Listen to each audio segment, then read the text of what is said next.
ने डिस्कशन किया था कि आवेश वितरण किस तरह से होता है।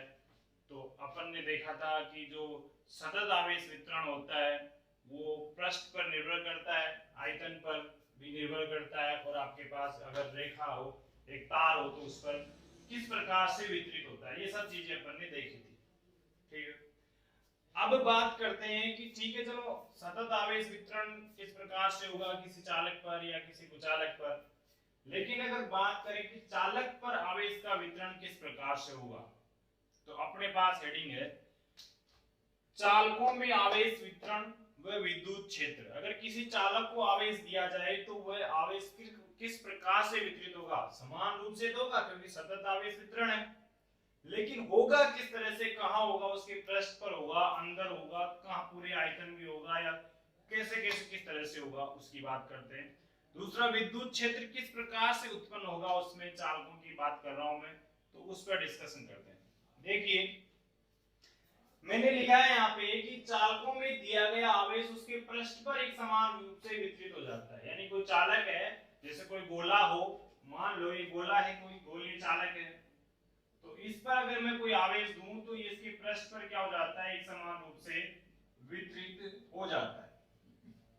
दूसरा, इसके अंदर जो विद्युत क्षेत्र होता है वो कितना होता है, शून्य होता है, ऐसा मैंने यहाँ पर लिख रखा है। अब क्वेश्चन उठता है कि इसके पृष्ठ पर ही क्यों वितरित होता है और अंदर विद्युत क्षेत्र शून्य क्यों होता है। क्वेश्चन है, तो देखो इधर, अब समझो इसको आराम से, कई बार पूछा हुआ भी क्वेश्चन। देखो, जब किसी चालक को आवेश दिया जाता है तो या तो अपन देंगे धनावेश या देंगे ऋणावेश।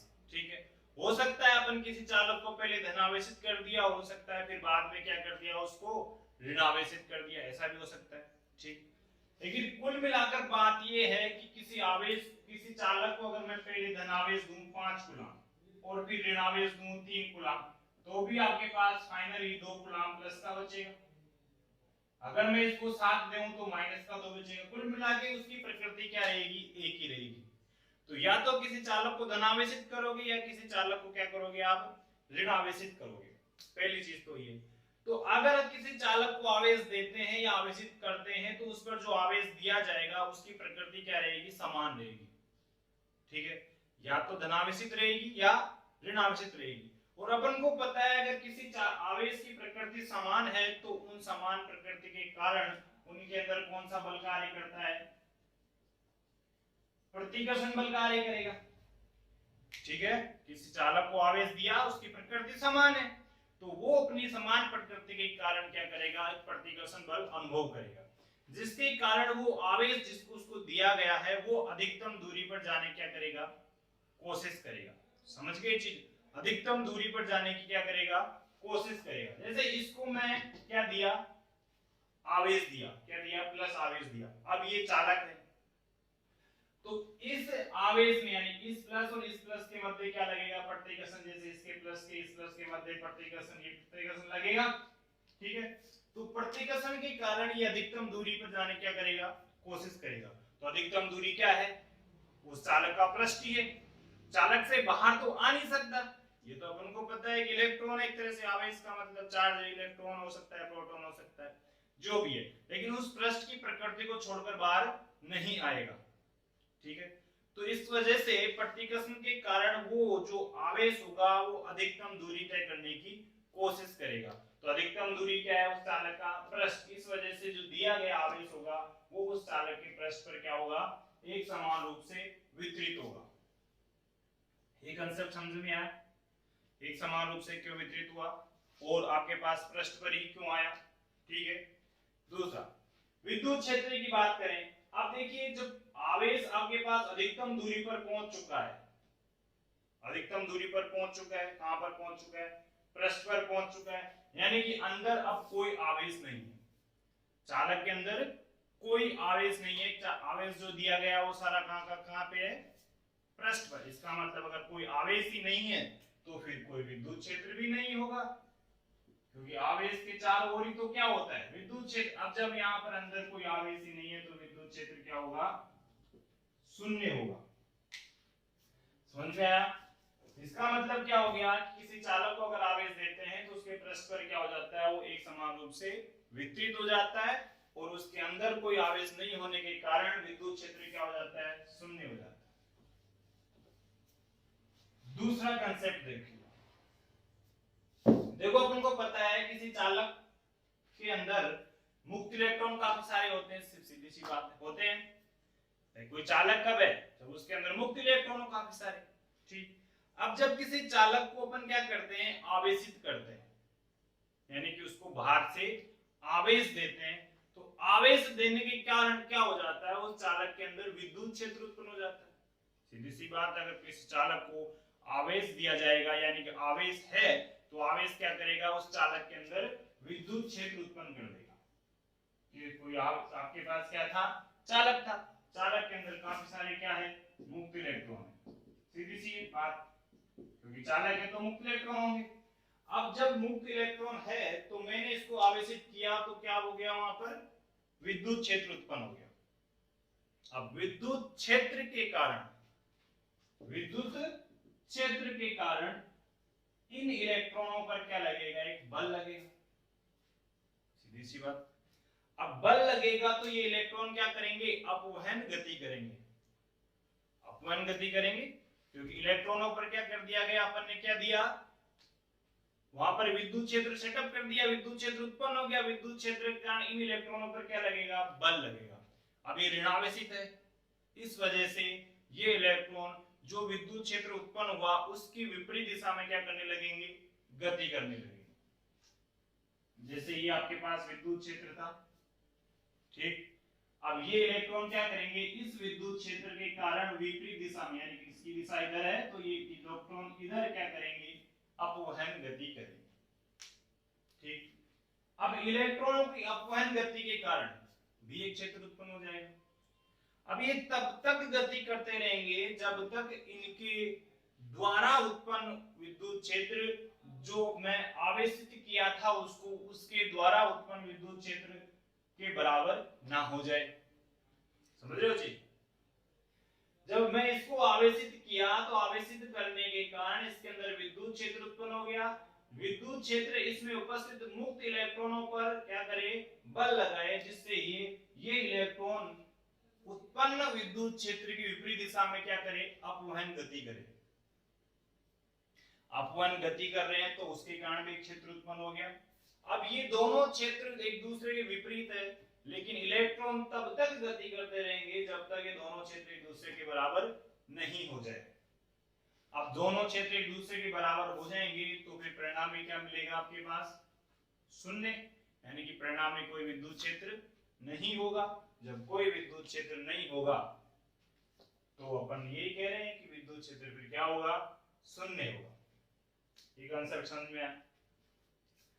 और बताते हैं, देखो मान लेते हैं कि किसी चालक के अंदर आपके पास विद्युत क्षेत्र शून्य नहीं है, किसी चालक को मैंने आवेशित किया, ठीक है, और उसके अंदर कोई विद्युत क्षेत्र उत्पन्न हो गया, ठीक। अब विद्युत क्षेत्र उत्पन्न हो गया तो विद्युत क्षेत्र के कारण इलेक्ट्रॉनों पर क्या लग रहा है, मुक्त इलेक्ट्रॉनों पर बल लग रहा है, जिसकी वजह से ये इलेक्ट्रॉन उस विद्युत क्षेत्र के कारण क्या कर रहे हैं, गति कर रहे हैं। आप देखिए, अगर इलेक्ट्रॉन बिना कुछ करे, बिना करंट लगाए, बिना वहां पर परमानेंट विद्युत क्षेत्र सेटअप करे, बाह्य विद्युत क्षेत्र सेटअप करे, अगर गति करेंगे तो क्या होगा, धारा प्रवाहित होगी।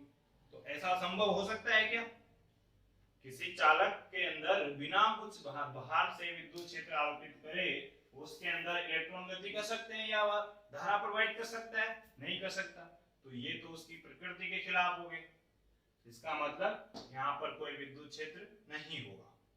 समझ गए, मान लिया अपन ने कि यहाँ पर कोई विद्युत क्षेत्र है, अब ये विद्युत क्षेत्र क्या करेगा, इस पर मुक्त इलेक्ट्रॉनों पर बल लगाएगा, जिस वजह से वो इलेक्ट्रॉन क्या करेंगे, गति करेंगे। अब अगर वो गति कर रहे हैं तो धारा प्रवाहित हो रही है, क्योंकि अपवहन गति कर रहे हैं, धारा प्रवाहित होगी, धारा प्रवाह होगा, तो फिर आपके पास ऐसा संभव हो नहीं सकता कि बिना कुछ करे, बिना बाह्य विद्युत क्षेत्र लगाए, यानी किसी तार में बिना करंट दिए ही क्या हो, आवेश प्रवाहित हो, ऐसा संभव नहीं है। इसका मतलब विद्युत क्षेत्र क्या होगा, वहां पर शून्य ही होगा। समझ में आई चीज? चलो आगे देखते हैं।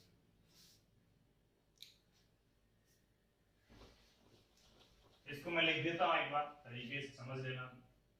ये तो मेरे हिसाब से तुम्हारे समझ में आ गया होगा।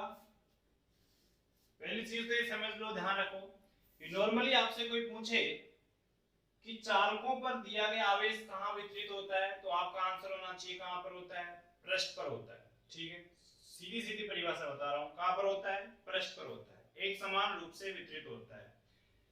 दूसरा, पृष्ठ पर ही क्यों होता है, तो आप उसका आंसर दोगे कि जब समान प्रकृति के आवेश किसी पृष्ठ पर दिए जाते हैं तो प्रतिकर्षण के कारण वो अधिकतम दूरी पर जाने क्या करते हैं, कोशिश करते हैं, इस वजह से वो कहां पर आ जाते हैं, पृष्ठ पर आ जाते हैं। तीसरा, किसी चालक के अंदर विद्युत क्षेत्र कितना होता है, तो आप क्या आंसर दोगे, विद्युत क्षेत्र शून्य होता है। क्यों शून्य होता है, इसका आंसर सुनो। अगर मान लो शून्य नहीं हुआ होता, मान लेते हैं, और इसके अपोजिट आपको आंसर लिखने के लिए अपोजिट जाना है कि मान लो अगर शून्य नहीं हुआ होता तो वो क्या करता, जो आवेश है पृष्ठ पर उस पर एक बल लगाता, जिस वजह से वो आवेश क्या करते, गति करते, और गति करते तो क्या प्रवाहित होती, धारा प्रवाहित होती, जो कि संभव नहीं है, ऐसा हो नहीं सकता। इस कारण विद्युत क्षेत्र क्या होता है, शून्य होता है। किसी चालक को आवेश देते हैं तो वो आवेश आपके पास पृष्ठ पर वितरित होते हैं, लेकिन इसके अंदर कुछ समय लगता है, लेकिन फिर भी ये इतनी क्षणिक होती है, कुछ देर के लिए विद्युत क्षेत्र उत्पन्न होता है, लेकिन तुरंत क्या हो जाता है, वो नष्ट हो जाता है और इलेक्ट्रॉन कहां पर आ जाते हैं, पृष्ठ पर आ जाते हैं। ये तो नॉर्मल साधारण भाषा के अंदर परिभाषा है। इधर देखो, मैंने तुमको क्या बताया था कि चालकों के अंदर आपको पता है कि अत्यधिक संख्या में क्या पाए जाते हैं, मुक्त इलेक्ट्रॉन पाए जाते हैं। जब चालकों को बाह्य आवेश दिया जाता है, बाहर से कोई आवेश दिया जाता है, तो चालक के अंदर विद्युत क्षेत्र उत्पन्न हो जाएगा, क्योंकि आवेशित कर रहे हैं तो विद्युत क्षेत्र उत्पन्न होगा, जिससे इलेक्ट्रॉनों की क्या होगी, अपवहन गति होगी, यानी कि निम्न विभव से ये उच्च विभव की ओर क्या करेंगे, गति करेंगे, और तब तक गति करते रहेंगे जब तक उसका पृष्ठ चालक का समविभव पृष्ठ नहीं बन जाए। लेकिन विभव, समविभव पृष्ठ, इनमें अभी तुम पढ़े नहीं हो, इसलिए इसको अभी कंफ्यूज नहीं हो। जैसे अपवहन गति क्या होती है, इसके बारे में तुम अभी नहीं पढ़े हो, ये अपन धारा का चैप्टर टॉपिक आ जाएगा, लेकिन अभी ध्यान रखो। यानी कि इलेक्ट्रॉन इस विद्युत क्षेत्र की विपरीत दिशा में क्या करते हैं, गति करते हैं, ऋणावेशित है इस वजह से, और चालक के पृष्ठ पर संचित हो जाते हैं, यानी कि एकत्रित होने लग जाते हैं। यह क्रिया तब तक चलती रहती है जब तक इलेक्ट्रॉनों के संचयन के कारण उत्पन्न विद्युत क्षेत्र आरोपित विद्युत क्षेत्र के बराबर नहीं हो जाए। जब संचित हो जाएंगे, पूरे इलेक्ट्रॉन पृष्ठ पर आ जाएंगे, तो उसके कारण जो विद्युत क्षेत्र उत्पन्न होगा, अपन ने जो आवेश दिया था उसके कारण जो विद्युत क्षेत्र उत्पन्न हुआ, दोनों एक दूसरे के बराबर नहीं हो जाए, तब तक ये क्या करते रहेंगे, संचित करते रहेंगे। लेकिन इसमें ज्यादा वक्त नहीं लगता, तुरंत हो जाता है। इस स्थिति में चालक के अंदर विद्युत क्षेत्र क्या हो जाएगा, शून्य हो जाएगा, यानी चालक के अंदर आप कोई विद्युत क्षेत्र नहीं बचेगा, सिर्फ कहां पर आ गया, पृष्ठ पर। अब पृष्ठ पर आवेश है तो उसके कारण विद्युत क्षेत्र कहां होगा, देखो आवेश आपके पास कोई चालक है तो पृष्ठ पर भी है क्यू आवेश, अपन को पता आवेश के चारों ओर क्या होता है, विद्युत क्षेत्र, लेकिन ये विद्युत क्षेत्र क्या है, सिर्फ इसके बाहर, अंदर नहीं है। अंदर का कारण समझ में आ गया। चालक के पृष्ठ पर विद्युत क्षेत्र की दिशा जो होगी उसके पृष्ठ के लंबवत बाहर की ओर होगी। जैसे ये पृष्ठ है, इस पृष्ठ की लंबवत किधर हो जाएगी, सीधी सीधी बाहर की तरफ कौन हो जाएगा, विद्युत क्षेत्र हो जाएगा। अब क्वेश्चन ये आ जाए कि क्यों इसके बाहर की तरफ भी क्यों होता है विद्युत क्षेत्र, देखिएगा इधर। अगर मान लो ये जो विद्युत क्षेत्र की दिशा है, उसके पृष्ठ पर जो आवेश है उसके कारण विद्युत क्षेत्र की दिशा है पृष्ठ के लंबवत ना हुई होती, कुछ कोण पर होती, मान लो ये सीधी सीधी लंबवत ना होकर ये पृष्ठ है और ये आपके पास क्या हुआ होता, विद्युत क्षेत्र हुआ होता।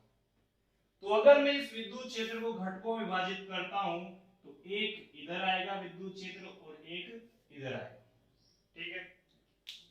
अब ये विद्युत क्षेत्र किधर आ गया, इस चालक के अंदर आ गया, तो ये विद्युत क्षेत्र क्या करेगा, वहां पर उपस्थित इलेक्ट्रॉनों पर विद्युत बल लगाएगा, जिससे इलेक्ट्रॉन क्या कर सकते हैं, आवेश क्या कर सकते हैं, गति कर सकते हैं, जो कि संभव नहीं है। इस वजह से जो ये दिशा होगी उसके पृष्ठ के लंबवत बाहर की तरफ ही होगी, ये ध्यान रखना। तो पृष्ठ के लंबवत बाहर की ओर होगी। यदि ऐसा ना हो तो इस क्षेत्र का एक घटक, कोई सा भी घटक हो सकता है, समांतर आएगा अधिकतर, समांतर जो घटक होगा, क्षेत्र का घटक मुक्त इलेक्ट्रॉनों को क्या करेगा, गति प्रदान करेगा, क्योंकि उस पर बल लगेगा, जिस वजह से इलेक्ट्रॉन क्या करेंगे, गति करेंगे। ऐसा संभव नहीं। ठीक है, ये चीज समझ में आ गई कि चालक पर आवेश जो होगा पृष्ठ पर वितरित होगा, अंदर कोई विद्युत क्षेत्र नहीं होगा, बाहर पृष्ठ पर जो विद्युत क्षेत्र होगा उसकी दिशा उस चालक के पृष्ठ के लंबवत बाहर की तरफ होगी। क्यों होगी, किस कारण होगी, कैसे होगी, ये चीज समझ में आ जानी चाहिए। दूसरा और चीज देखते हैं, किसी चालक पर आवेश वितरित जो हुआ, तो आपके पास चालक है, दोनों चालकों का आकार आकृति अलग अलग है, मैंने दोनों को आवेश दे दिया, तो किस चालक पर आवेश ज्यादा होगा या किस चालक का पृष्ठ आवेश घनत्व ज्यादा होगा, कम होगा, उसके लिए डिपेंड करता है उसकी वक्रता त्रिज्या पे, यानी कि उसका पृष्ठ कितना चौड़ा है। पृष्ठ जितना ज्यादा चौड़ा होगा आपके पास आवेश का मान उतना ही क्या होगा, कम होगा, क्योंकि वो क्या करेगा, आपके पास जो पृष्ठ आवेश होगा, आवेश वितरित होगा, उसकी वक्रता त्रिज्या पर निर्भर करेगा। यानी कि अगर किसी पृष्ठ चालक का पृष्ठ जितना ज्यादा छोटा है, यानी वक्रता जितनी ज्यादा कम है, ये नुकीला है, नुकीला जैसे मान लो कोई चिड़िया है आपके पास, ये आपके पास कोई चिड़िया है,